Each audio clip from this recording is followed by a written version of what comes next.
बिहार विधानसभा चुनाव में अभी काफी वक्त है, लेकिन यहाँ पर सियासी हलचल काफी ज्यादा बढ़ चुकी है। राजनीतिक रैलियों का दौर भी शुरू हो चुका है।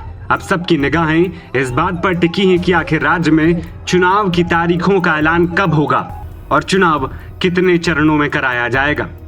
इस बीच बड़ी खबर आई कि चुनाव के लिए दिवाली और छठ पर्व का भी खास इलेक्शन कमीशन ध्यान रखेगी। सूत्रों का यह भी कहना है कि बिहार विधानसभा चुनाव 2 से 3 चरणों में भी कराया जा सकता है। इस बार दिवाली और छठ पूजा का त्योहार अक्टूबर महीने में मनाया जाना है। ऐसे में चुनाव आयोग दिवाली और छठ पूजा को देखते हुए चुनाव की तारीखों का ऐलान करेगा। बताया जा रहा है कि चुनाव की तारीखों का ऐलान कुछ इस तरह से किया जाएगा कि लोगों को त्योहार मनाने में किसी तरह की परेशानी ना हो। चुनाव की घोषणा से पहले आयोग विभिन्न दलों से भी चर्चा करेगी और उसके बाद ही तारीखों का ऐलान करेगी। आपको बता दें कि बिहार विधानसभा का वर्तमान कार्यकाल 22 नवंबर 2025 को खत्म हो रहा है, यानी इससे पहले चुनाव की प्रक्रिया को पूरा होना जरूरी है। वहीं पिछली विधानसभा चुनाव यानी कि 2020 विधानसभा चुनावों की बात करें, वो 3 चरणों में कराया गया था, जबकि 2015 में 5 चरणों में विधानसभा चुनाव कराए गए थे।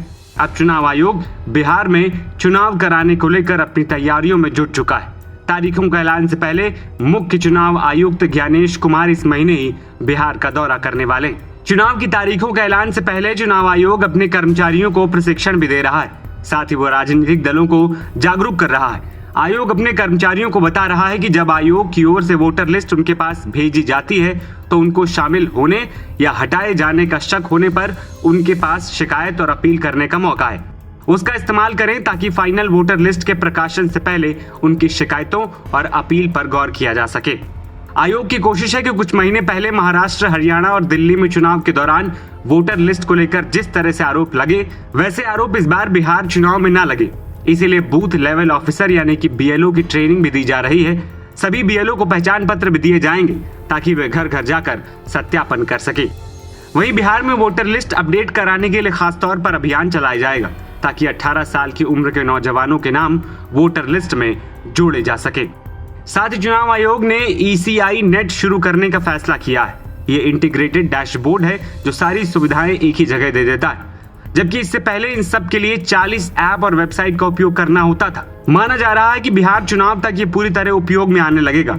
आयोग ने विपक्ष की ओर से लगाए जा रहे आरोपों के बाद कई कदम उठाए हैं। अब डुप्लीकेट EPIC नंबर नहीं होंगे, इन्हें भी खत्म कर दिया गया है। वही राजनीतिक लिहाज से बात करें तो 2 प्रमुख दलों के बीच सरगर्मियां और बयानबाजियां भी बढ़ने लगी। साथ ही लालू के बड़े बेटे तेज प्रताप यादव के एक ट्वीट के बाद माहौल और गर्मा गया है। तो वही छोटी छोटी पार्टियां भी धीरे धीरे अपना वोट बैंक तलाश कर रही हैं और खुद की एक पहचान बनाने के लिए जमीन पर पुरजोर मेहनत कर रही हैं। ऐसे में चुनाव से पहले परिस्थितियां बदल रही हैं और जब चुनाव से पहले ये हाल है तो आने वाले दिनों में मामला और गर्म हो सकता है।